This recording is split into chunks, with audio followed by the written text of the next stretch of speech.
আমরা মুহররমের মতো এমন একটা বরকতপূর্ণ সময় আমরা কাটাচ্ছি। মুহররম আল্লাহর কাছে অত্যন্ত দামি একটা মাস। আল্লাহর কাছে অত্যন্ত দামি মাস হওয়ার কারণে এই মাসটির নাম শাহরুল্লাহিল মুহররম। আল্লাহ তাআলা অন্য কোনো মাসকে শাহরুল্লাহ বলেন, এই মাসটাকে আল্লাহ তাআলা নিজের মাস বলেছেন। এই মাসে আল্লাহ রাব্বুল আলামিন এত বেশি মানুষকে দামি বানান, এত বেশি মানুষকে আল্লাহ তাআলা দয়া করেন। নামের দিক থেকে যদি আমরা লক্ষ্য করি, মুহররম, প্রথমের এই মিমটি মাজদুল্লাহ, আল্লাহ রাব্বুল আলামিনের শ্রেষ্ঠত্ব, আল্লাহ তাআলার অপার দয়া আল্লাহ তাআলা এই মাসে আপনাকে দিবেন। এরপরে আরো একটি বর্ণ, আল্লাহ রাব্বুল আলামিন এই মাসে আপনাকে আমাকে চান হিলমুল্লাহ। আল্লাহ রাব্বুল আলামিন যে ধৈর্য আল্লাহ তাআলা ধরেন, এই ধৈর্যের জ্ঞান আল্লাহ রাব্বুল আলামিন আপনাকে, ধৈর্যের সম্পদ আল্লাহ তাআলা আপনাকে মুহররমে দান করবেন। এরপরে এবং রিফাতুন ওয়া রাহমাতুন, অজস্র রহমত আল্লাহ তাআলা এই মুহররমে আল্লাহ তাআলা আপনাকে দান করবেন। আর থাকে আরো একটি মিম, মাগফিরাতুল্লাহ, আল্লাহ তাআলা আপনাকে আমাকে ক্ষমা করবেন। নবী আলাইহিস সালাতু ওয়াস সালাম বলছেন, আফদালুস সিয়াম বা'দা রমাদান, আল্লাহর কাছে রমজানের পরে সবচেয়ে গুরুত্বপূর্ণ দামি রোজা হচ্ছে সিয়ামি ইয়াউমে আশুরা, অথবা সিয়ামু ইয়াউমে আশুরা, আশুরার দিবসের রোজা আল্লাহর কাছে সবচেয়ে দামি রোজা রমাদানের রোজার পরে। আহতাসিবু আলাল্লাহি আইয়ুকাফিরা সানাতাল্লাতী ক্বাবলাহ, আগের একটা বছরের গুনাহ, আগের এক বছরের গুনাহ, পূর্ণাঙ্গ এক বছরের গুনাহ আল্লাহ রাব্বুল আলামিন মাফ করে দিবেন। সুবহানাল্লাহ, শুধুমাত্র একটা রোজার মধ্য দিয়ে, এই মুহররমের রোজা। সুতরাং মুহররমে শুধুমাত্র আমরা আশুরার দিবসেই রোজা রাখবো না, আমরা আগের একদিন পরের একদিন আমরা রোজা রাখবো। যদিও ইহুদিরা এখন এই রোজাটা আগের মতো রাখে না, তারপরেও নবী আলাইহিস সালাতু ওয়াস সালাম আমাদেরকে বলছেন, তাদেরকে তোমরা অনুসরণ করবা না। যদি কেউ একান্ত না পারে তাহলে একটাই রাখবে। একটা রাখাটা এটা মাকরুহ, অপছন্দনীয়, মাকরুহ বা অপছন্দনীয় হওয়ার কারণে আমরা একটা রাখবো না, বরং পারলে দুইটা রাখবো। আগের একদিন অথবা পরের একদিন মিলিয়ে আমরা রাখবো।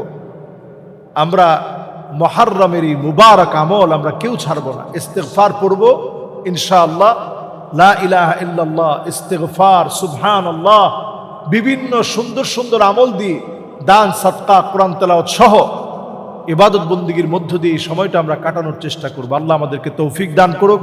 আসসালামু আলাইকুম ওয়া রাহমাতুল্লাহি ওয়া বারাকাতুহু। আমরা 7 বছরে দেখেছি মধ্যপ্রাচ্যের দেশগুলো থেকে পতিতাবৃত্তি এবং নির্যাতনের শিকার হয়ে ফিরেছে 80,000 নারী কর্মী। মুসলিম প্রধান দেশে এরকম ঘৃণিত কাজ আসলে কিভাবে হয়? আমরা প্রথমত যে কথাটা বলতে চাই সেটা হচ্ছে, আমরা কোনোভাবেই চাই না যে নারী কর্মী তারা দেশের বাহিরে যাবে, এটা আমরা চাই না। ইসলাম এটাকে অ্যালাউ করে না। মাহরাম ব্যতি রেখে, মাহরাম ছাড়া আপনি মহিলা হয়ে আপনি ওই জায়গায় সফর করতেই পারবেন না।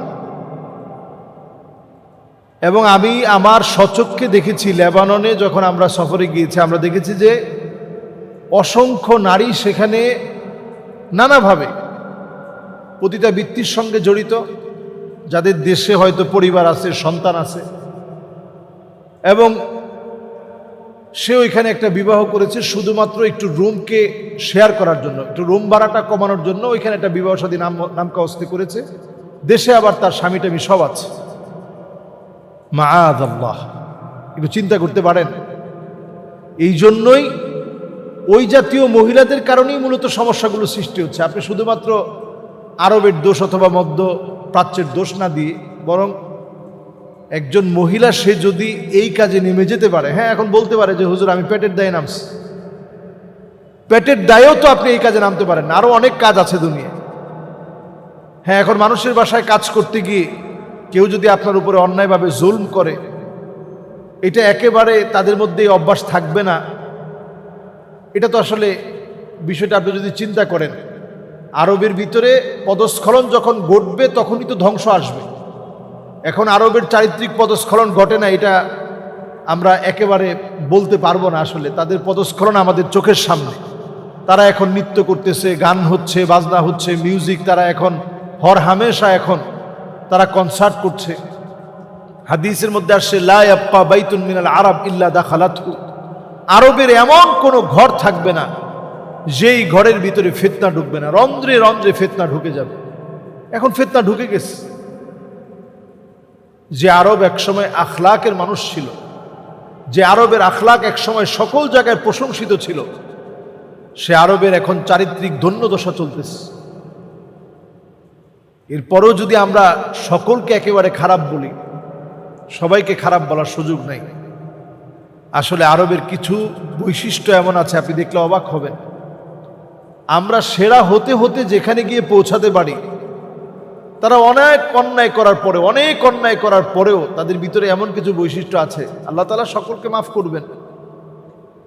তবে আরবদের কাছ থেকে এটা আমরা আশা করতে পারি না, যেহেতু এটা আখিরুজ জামান, শেষ জামানা। এই জন্য এই জাতীয় নিউজগুলো আমাদের চোখের সামনে আসে। অনেক নারী কর্মী সেখানে গিয়ে যৌন নির্যাতনের শিকার হয়, ধর্ষণের শিকার হয়, নানা রকম অন্যায় অবিচার হয়, পতিতাবৃত্তিতে জড়িয়ে যায়। অথচ আরবের মতো দেশ, যেখানে একটা বিবাহিতা নারী যদি পতিতাবৃত্তিতে জড়িত হতো, তার শাস্তি হওয়ার কথা ছিল মৃত্যুদণ্ড, সেটা তো বাস্তবায়ন হচ্ছে না। তো লা ইয়াবকা বাইতুন মিনাল আরব ইল্লা দাখালাতহু, আরবের এমন কোনো ঘর থাকবে না যেখানে ফিতনা ঢুকে না। সকল ঘরে ফিতনা ঢুকে যাবে। সেই ফিতনা এখন ঘরে ঘরে, রন্ধ্রে রন্ধ্রে, সব জায়গায় ঢুকে গেছে। যদি আমাদের বাঁচতে হয়, আখলাকুর রাসূলের দিকে আসতে হবে, আখলাকুস সাহাবার দিকে ফিরে আসতে হবে আমাদের। এরপর আমাদের যেটি জানা দরকার প্রত্যেকের, যে এখন খোদ সৌদি আরবে নিকাহে নিসিয়ার, টাকার বিনিময়ে এখন বিবাহ, এটা বৈধ হয়ে গেছে। টাকা আছে তো মহিলা আপনার টাকা দিবে, এরপরে আপনার সঙ্গে বিবাহ বন্ধনে আবদ্ধ হবে। এইরকম নিকৃষ্ট বিবাহ বন্ধন এখন খোদ সৌদি আরবে শুরু হয়ে গেছে। তো এটা আসলে কত নিকৃষ্ট আপনি চিন্তা করেন। সে বলবে যে আমি ডিভোর্সি, আমারে তোমরা বিয়ে করো, আমি তোমাদেরকে টাকা দিব, উল্টা টাকা দিব। এইরকম বিবাহ পর্যন্ত সৌদি আরবে শুরু হয়ে গেছে। এই জন্য নবী সাল্লাল্লাহু আলাইহি ওয়াসাল্লাম আমাদেরকে সতর্ক করেছেন, হাত দিয়ে গুণে রাখতে বলছেন, উদুদ সিত্তান বাইনা ইয়াদাই সাআ, কিয়ামতের আগে এই 6টা বিষয় ঘটবে, তারপরে কিয়ামত হবে। যদিও এগুলো ছোট আলামত, কিন্তু অত্যন্ত নবীজি সাল্লাল্লাহু আলাইহি সাল্লাম দিক নির্দেশনা দিয়ে এই 6টি বিষয়কে গুণে রাখতে বলছেন। এই 6টি বিষয়ের একটি হচ্ছে লা ইয়াবকা বাইতুন মিনাল আরব ইল্লা দাখালাতহু, রন্ধ্রে রন্ধ্রে, ঘরে ঘরে, জায়গায় জায়গায় ফিতনা ঢুকে যাবে। সকল জায়গায় আরবের ফিতনা দিয়ে ভরপুর হয়ে যাবে। এখন তো তাই হচ্ছে। এই জন্য আল্লাহর কাছে আমরা পানাহ চাই, আল্লাহ যেন আমাদের আরবকে হেফাজত করে, আমাদের আখলাককে হেফাজত করে। আর আল্লাহর কাছে আরব অনারব এটা আল্লাহর কাছে যাবে না।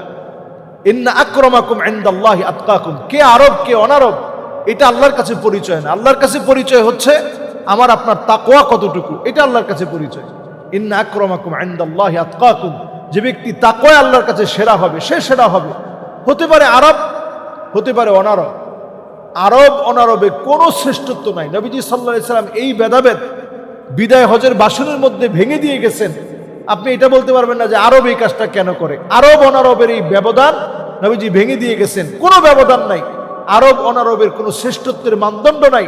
মানদণ্ড হচ্ছে তাকওয়ার মানদণ্ডে, যে আল্লাহর কাছে সেরা হবে সেই লোকটাই সেরা। আল্লাহ তাআলা আমাদের প্রত্যেককে অন্তত মুসলিম হিসাবে আখলাকের সাথে চলার তৌফিক দান করুক। আমাদেরকে আল্লাহ তাআলার উত্তম চরিত্র দান করুক। আসসালামু আলাইকুম ওয়া রাহমাতুল্লাহি ওয়া বারাকাতুহু।